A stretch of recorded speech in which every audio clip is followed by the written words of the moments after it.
Please stand.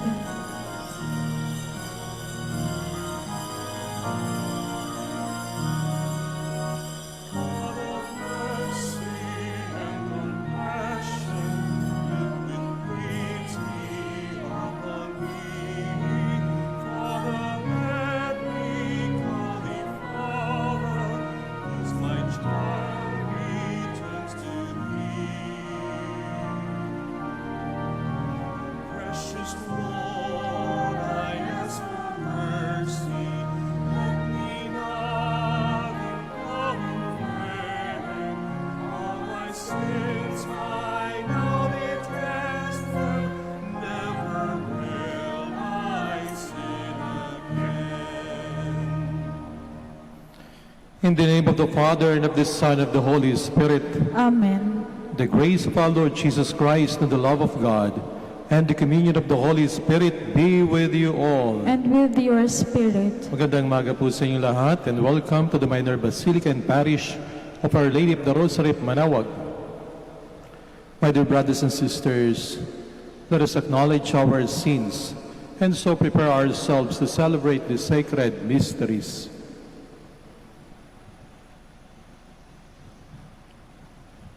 I confess to Almighty God and to you, my brothers and sisters, that I have greatly sinned in my thoughts and my words, in what I have done and what I have failed to do, through my fault, through my most grievous fault. Therefore I ask Blessed Mary, ever Virgin, all the angels and saints, and you, my brothers and sisters, to pray for me to the Lord our God. May Almighty God have mercy on us, forgive us our sins, and bring us to everlasting life. Amen. Lord, have mercy. Lord, have mercy. Christ, have mercy. Christ, have mercy. Lord, have mercy. Have mercy on us.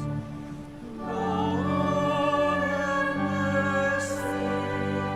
Have mercy on us. Let us pray.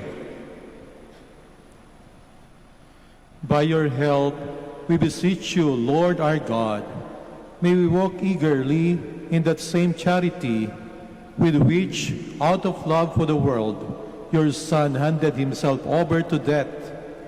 Through our Lord Jesus Christ, your Son, who lives and reigns with you in the unity of the Holy Spirit, one God, forever and ever. Amen. Please be seated. After Israel's infidelity to the covenant made at the desert, the prophet Jeremiah looks forward to a new covenant Yahweh will make with his people. This time, God will write his law in the hearts of his people, who will then live in obedience to God's law. A reading from the book of the prophet Jeremiah. The days are coming, says the Lord, when I will make a new covenant with the house of Israel and the house of Judah. It will not be like the covenant I made with their fathers, the day I took them by the hand to lead them forth from the land of Egypt. For they broke my covenant, and I had to show myself their master, says the Lord. But this is the covenant that I will make with the house of Israel after those days, says the Lord. I will place my law within them and write it upon their hearts. I will be their God, and they shall be my people. No longer will they have need to teach their friends and relatives how to know the Lord. All from the least to greatest shall know me, says the Lord. For I will forgive their evil doing and remember their sin no more. The word of the Lord. Thanks be to God. Create a clean heart in me, O God.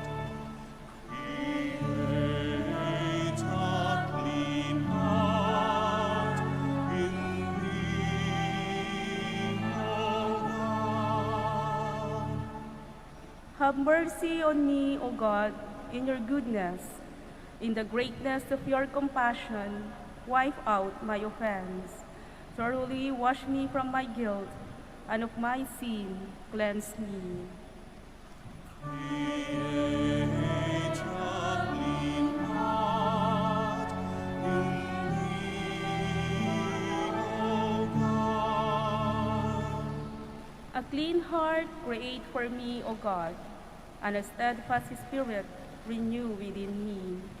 Cast me not out from your presence, and your Holy Spirit take not from me. Create a clean heart in me, O God. Give me back the joy of your salvation, and a willing spirit sustain in me. I will teach transgressors your ways, and sinners shall return to you. Create a clean heart in me, O God. Jesus learns obedience to the Father through suffering. In this way, he becomes the source of our salvation. A reading from the letter to the Hebrews. In the days when Christ Jesus was in the flesh, he offered prayers and supplications with loud cries and tears to the one who was able to save him from death. And he was heard because of his reverence. Son though he was, he learned obedience from what he suffered. And when he was made perfect, he became the source of eternal salvation for all who obey him. The word of the Lord. Thanks be to God. Please stand. Whoever serves me must follow me, says the Lord. And where I am, there also will my servant be.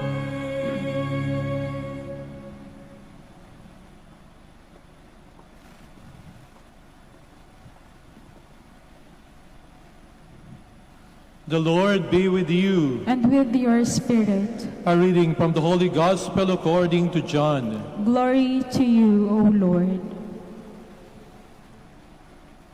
Some Greeks who had come to worship at the Passover feast came to Philip, who was from Bethsaida in Galilee, and asked him, "Sir, we would like to see Jesus."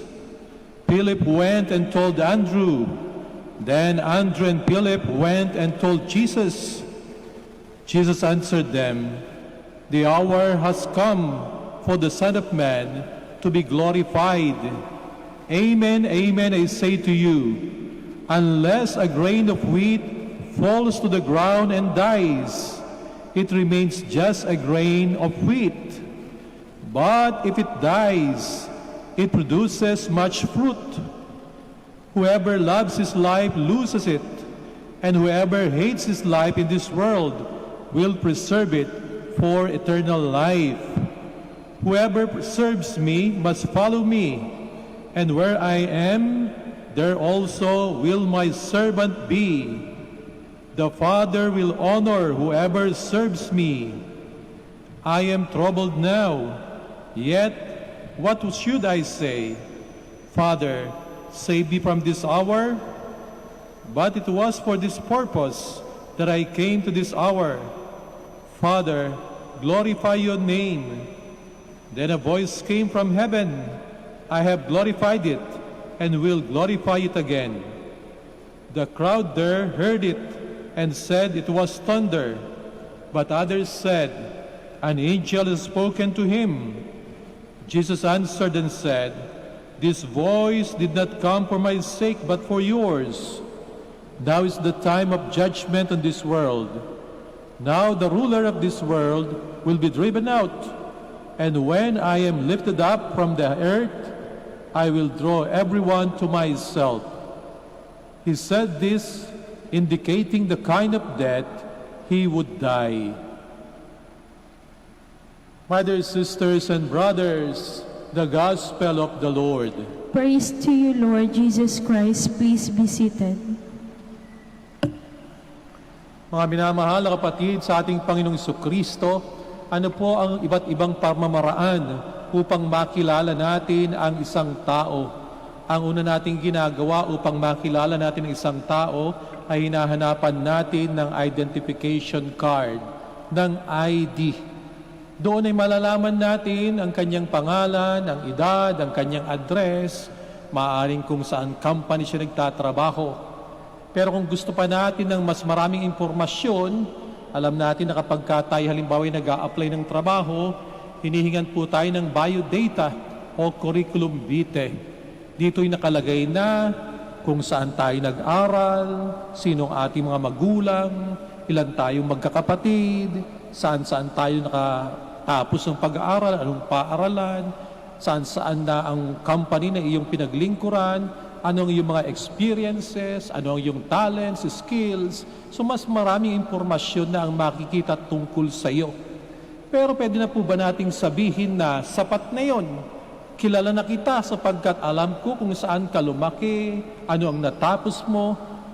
Sapat na po ba mga impormasyon na ating nalaman sa pamagitan ng biodata? Marahil ay hindi pa po. Meron pang isang pamamaraan upang makilala natin ang isang tao ng mas malalim pa. Ito is pamagitan ng mga desisyon na kanyang ginawa sa buhay o sa pamagitan ng mga desisyon na kanyang gagawin pa lamang. Ito is pamagitan ng kanyang misyon. Halimbawa, si Jesus, nang siya'y magdesisyon na magpabinyag kay Juan Bautista, nakilala natin kung anong gusto niya, ang kanyang paniniwala. Sa pamagitan ng binyag, alam natin na nais ng Panginoong Jesucristo o naniniwala siya sa pagbabagong buhay ng tao, sapagkat ang panawagan ni Juan Bautista sa kanyang pagbibinyag ay repentance, pagbabagong buhay.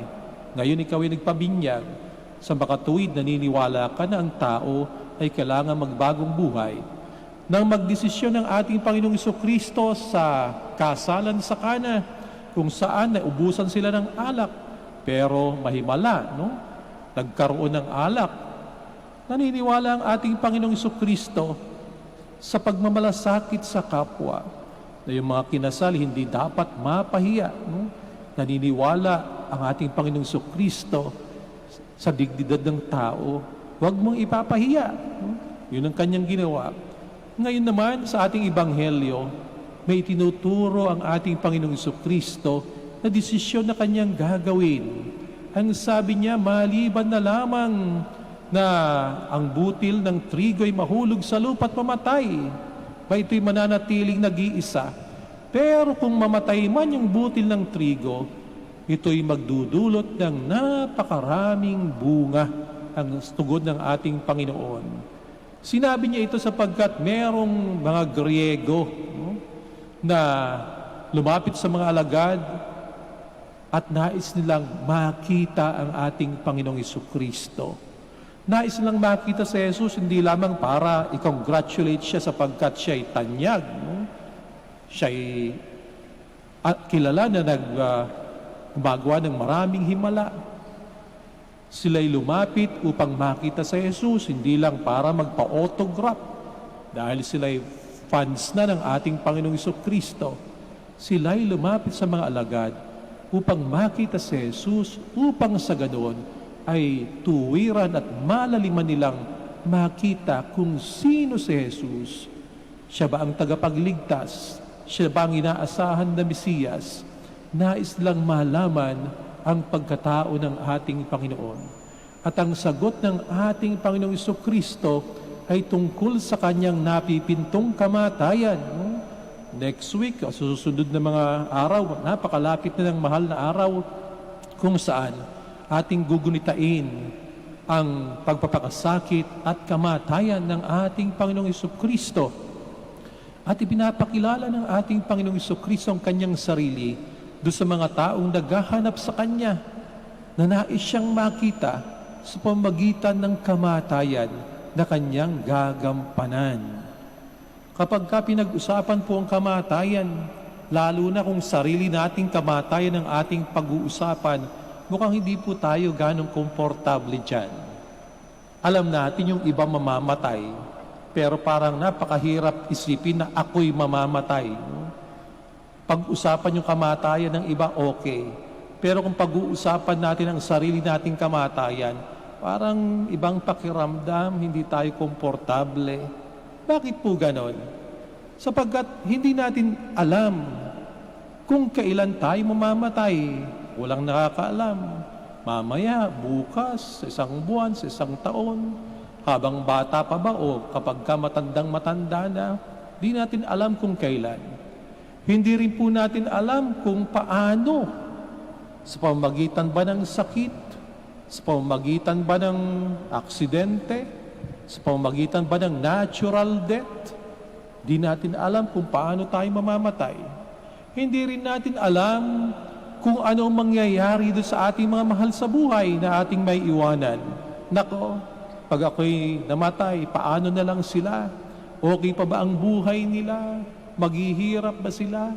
Labis ba silang malulungkot, madidepress? Anong mangyayari sa kanila? So maraming uncertainties. Kapag ka maraming hindi mo tiyak, ang dinudulot sa buhay natin ay takot, hindi po ba? Kapag ka hindi ka certain, hindi ka sigurado, nagbibigay sa atin ng labis na pangamba sa buhay. Pero sa ating Panginoong Jesucristo, kapag ka kamatayan ang pinag-usapan, siya po'y nakatitiyak. Para sa ating Panginoon, death is the fulfillment of His life and mission. Sa kamatayan, doon magiging ganap ang kanyang buhay. Katulad ng trigo na itinanim, namatay, pero namunga ng masagana. Para sa ating Panginoong Jesucristo, ang kamatayan ay ang katuparan ng kanyang misyon. Sa ating Panginoong Jesucristo, ang kamatayan at ang kaluwalhatian, sapagkat ang sabi niya, kapag ako'y pinako sa krus, itataas, abay titingalain ako ng lahat. Totoo naman po, noong unang panahon hanggang sa panahon natin ngayon, nakataas ang krus, lahat tayo naninikluhod sa harap ng krus, ating tinitingala. Ang krus at ang kaluwalhatian ay dalawang mukha ng iisang realidad para sa ating Panginoong Jesucristo. Nais din po ba ninyong makilala ng malaliman ang ating Panginoong Jesucristo? Inaanyayahan po tayo na kilalanin natin si Jesus, hindi lang po sa panahon ng kasaganaan. Sa panahon ng kasaganaan na kung saan siya nagpapakain ng libu-libong tao sa Ebanghelyo, no? Binubusog ang tiyan ng mga nagugutom. Kilalanin natin si Jesus hindi lamang sa panahon ng kaginhawahan, sa panahon ng kaginhawahan na nagpapagaling siya ng maraming may sakit. Kilalanin natin siya higit sa lahat sa panahon ng kanyang paghihirap. Yan po yung patutunguhan natin ngayong mahal na araw, no? Ang pagpapakasakit, ang paghihirap at kamatayan ng ating Panginoon. Inaanyayahan po tayo ng ating Panginoon na lumapit tayo sa Kanya sa sandali ng Kanyang pagpapakasakit. Marami pong kaibigan ng isang tao sa panahon ng kasaganaan. Maaring karanasan po nating lahat yan. Pagka masagana ang buhay, ang dami mong kaibigan. Pero sa panahon na kung saan napakahigpit ng pagsubok, abay, doon po natin makikilala kung sino ang ating tunay na kaibigan. Sa panahon ng kalungkutan, di po ba't yung kaibigan ang magsasabi sa iyo na nandirito lang ako, hindi kita iiwanan. Yung tunay na kaibigan na magbibigay sa atin ng pag-asa, yung kanyang presensya sa buhay natin, maaring walang gaanong maitulong financially, pero yung kanyang pagmamalasakit, no? Yung kanyang pag-aalala, nandiriyan lagi siya ang tunay na kaibigan. So ang ating Panginoong Jesucristo, inaasahan po at inaanyayahan tayong lahat, no? Na lumakad sa ating mga sariling daan ng krus, katulad ng kanyang ginawa. Ang mga Chinese po, meron po silang kasabihan na ganito, "You will know the color of the tea when you put it in hot water." Malalaman mo lang talaga ang tunay na kulay ng tsaa, no? Kapag ka nilagay mo na sa kumukulong tubig. Tayo po yung mga tea bags, no? At yung kumukulong tubig, ito yung mga pagsubok o hamon natin sa buhay. Kapag ka mayroong hamon sa buhay, no? Ituring po natin na oportunidad.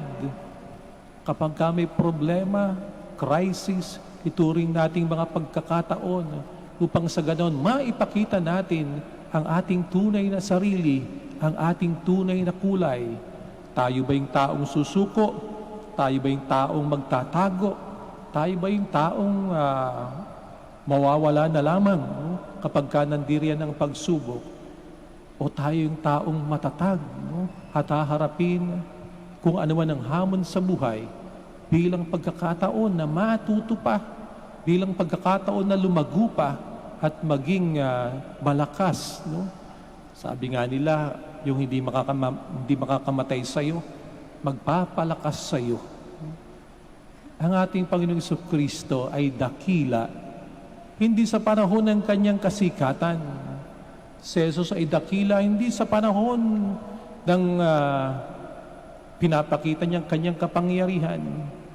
Naging dakila nga ang ating Panginoon doon sa panahon ng kanyang kahinaan, nawari na siyang walang magagawa sa krus, nakabayubay sa krus. Ang ating Panginoong Yesus ay dakila nung panahon na siya'y labis na nagmalasakit sa atin, naglingkod sa atin sa pamagitan ng pag-aalay ng kanyang sariling buhay. Yun din po ang paanyaya sa atin. Nais ba nating maging dakila sa mata ng Panginoong Diyos? Tanungin po natin ang ating mga sarili, ano pong paglilingkod ang pwede nating ialay sa ating kapwa at sa ating Panginoong Diyos? Please all stand.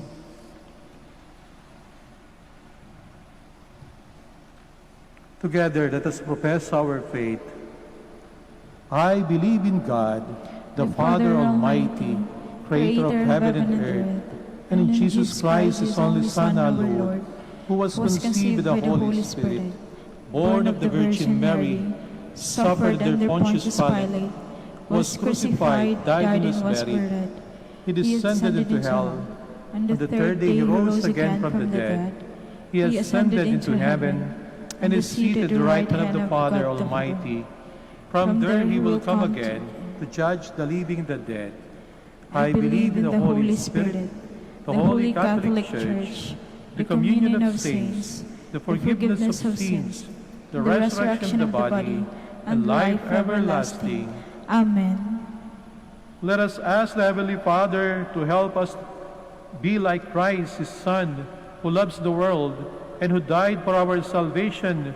With confidence we pray, Lord, listen to your people. Lord, listen to your people. May Pope Francis, the bishops, the clergy, and the consecrated men and women be examples of self-giving love and inspire the people to glorify you through their good works. We pray. Lord, listen to your people.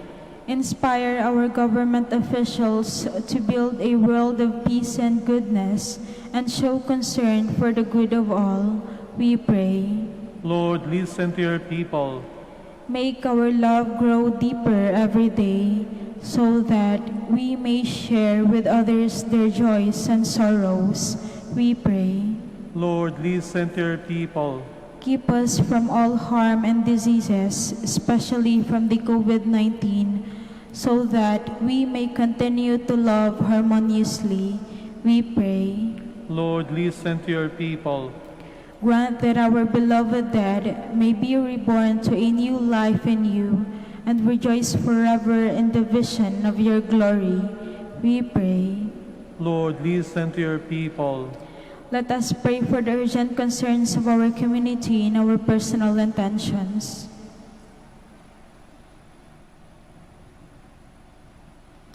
We pray. Lord, listen to your people. Heavenly Father, listen to the prayers of your children. Help us to be men and women for others, so that we may be worthy of eternal life. We ask this through Christ our Lord. Amen. Please be seated.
Please stand.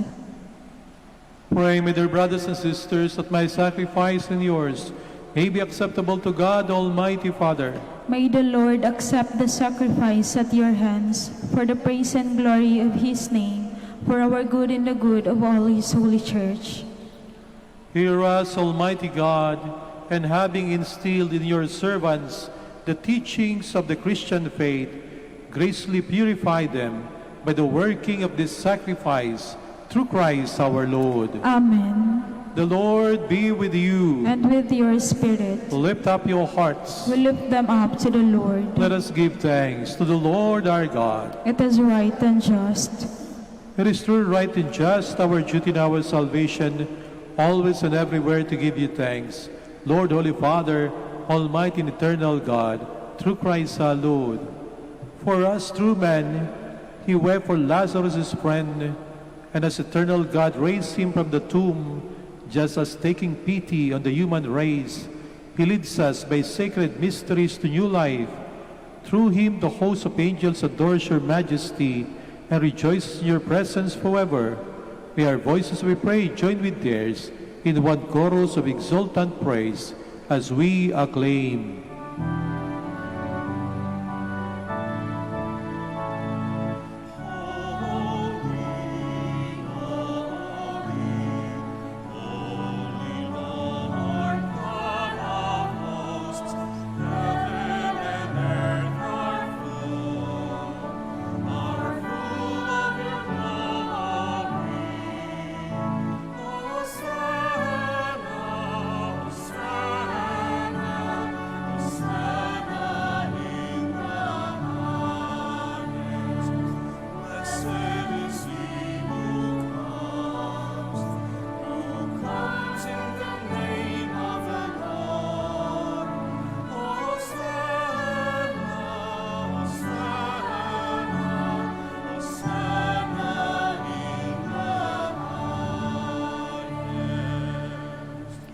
Please kneel.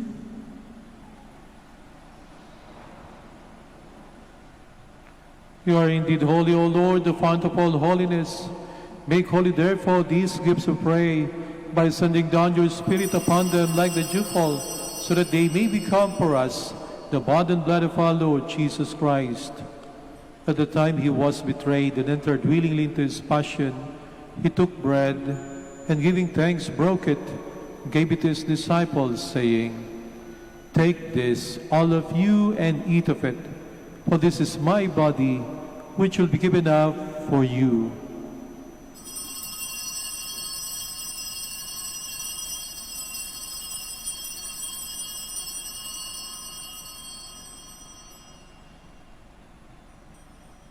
In a similar way, when supper was ended, he took the chalice, and once more giving thanks, he gave it to his disciples, saying, "Take this, all of you, and drink from it, for this is the chalice of my blood, the blood of the new and eternal covenant, which will be poured out for you and for many, for the forgiveness of sins. Do this in memory of me."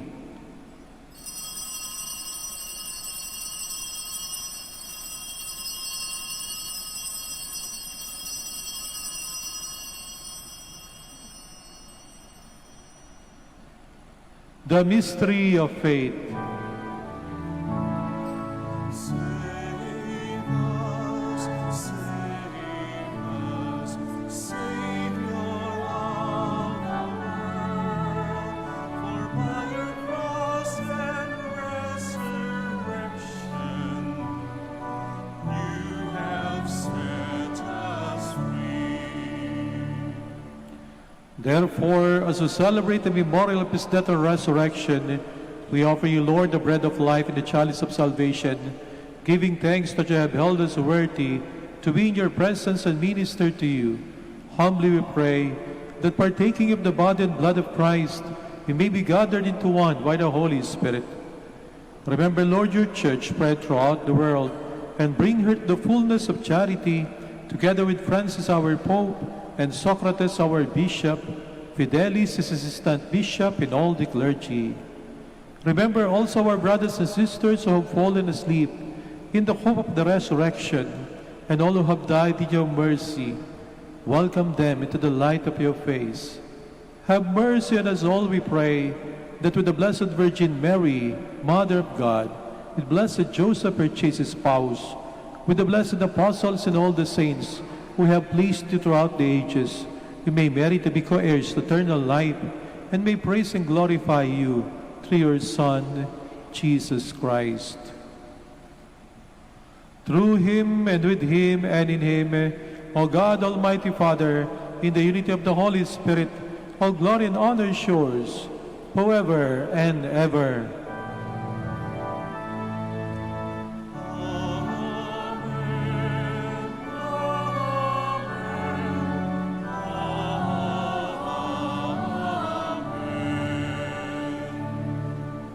Please stand. Let us pray for the coming of the kingdom, as Jesus taught us.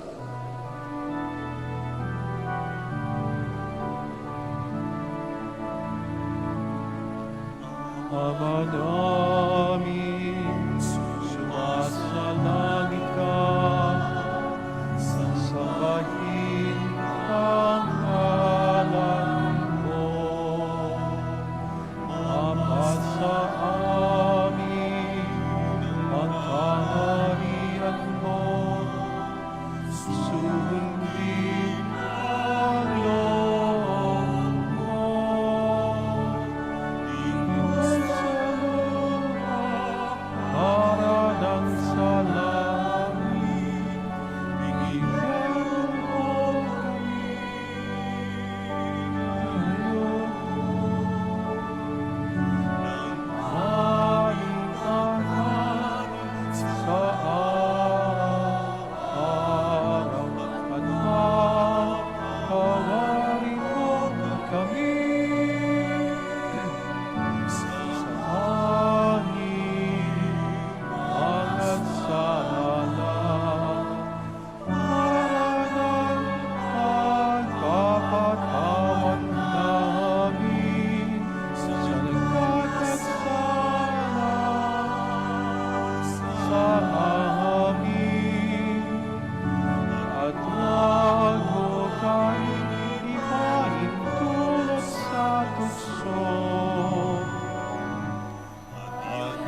Deliver us, Lord, we pray, from every evil. Graciously grant peace in our days, that by the help of your mercy we may be always free from sin and safe from all distress, as we await the blessed hope and the coming of our Savior, Jesus Christ. Sapagkat sa iyong kaharian, kapangyarihan at kamulian, ngayon at magpakailanman, ngayon at magpakailanman. Lord Jesus Christ, to your apostles, peace I leave you, my peace I give you. Look not on our sins, but on the faith of your church, and graciously grant her peace and unity in accordance with your will, who live and reign forever and ever. Amen. The peace of the Lord be with you always. And with your spirit. Let us offer one another the sign of peace.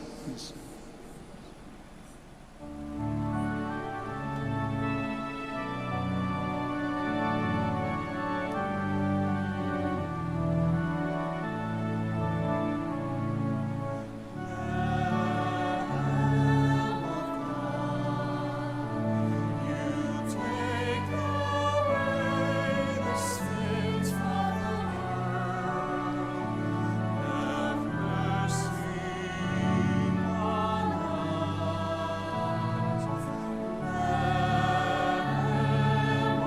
you take away the sins of the world. Have mercy on us.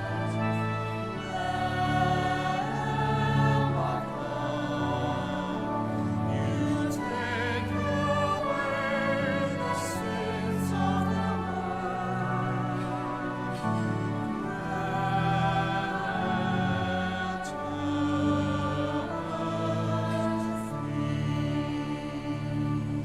Please kneel.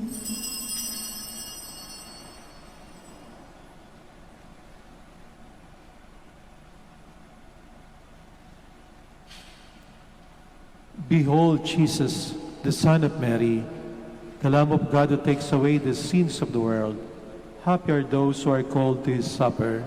Lord, I am not worthy that you should enter under my roof, but only say the word, and my soul shall be healed.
Please stand.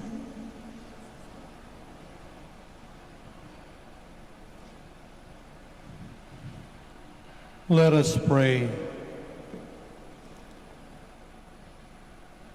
We pray, Almighty God, that we may always be counted among the members of Christ, in whose body and blood we have communion, who lives and reigns forever and ever. Amen. Please be seated for the announcement. The summer feast of Our Lady of the Rosary of Manaoag will be on April 21, 2021, third Wednesday of Easter. Novena Masses will begin on April 12 until April 20, 2021. The schedule of Masses will be at 6 a.m., 7:30 a.m., 9 a.m., 10:30 a.m., 12 noon, and 4:30 p.m., and will be streamed live through the social media platforms of the Minor Basilica and via Manaoag Dominican Radio 102.7 FM. We cordially invite you to participate in these feasts and the Novena Masses. If you wish to sponsor one or several Masses during the feast and novena, you may approach our Basilica personnel in the religious stores and Mass intention counters, or visit our website www.manawagbasilica.org or FB page facebook.com/Minor Basilica Manaoag Official. Thank you. Please stand. Maraming salamat po sa inyong pagbisita sa Minor Basilica of Our Lady of the Rosary of Manaoag at sa inyong pong pakikisa sa ating banal na misa. The Lord be with you. And with your spirit. Bow your heads for the blessing. Bless, O Lord, your people who long for the gift of your mercy, and grant that what at your prompting they desire, they may receive by your generous gift through Christ our Lord. Amen. And may Almighty God bless you all, the Father and the Son and the Holy Spirit. Amen. Our Mass is ended. Go in peace. Thanks be to God. We shall have the prayer for the blessing of the sick and for the blessing of your rosaries and other religious articles. Our help is in the name of the Lord, who made heaven and earth. Let us pray. God, our Almighty Father, by your blessing, you give us the strength and support in our frailty. Turn with kindness toward our sick brothers and sisters. Free them from all illness and restore them to good health. Through the intercession of Our Lady of the Rosary of Manaoag, so that in the sure knowledge of your goodness, they will gratefully bless your holy name. We ask this through Christ our Lord. Amen. In memory of the mysteries of the life, death, and resurrection of our Lord Jesus Christ, and to the honor and glory of the Blessed Virgin Mary, Mother of Christ, Mother of the Church, Our Lady of the Rosary of Manaoag, may these rosaries, images, candles, oil, and other religious articles be blessed and made holy in the name of the Father, and of the Son, and of the Holy Spirit. Amen. Amen.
Magandang araw po sa ating lahat. Panatilihin po natin ang physical distancing at siguraduhing maayos ang pagsuot ng ating face mask. Maraming salamat po sa pagbisita ninyo.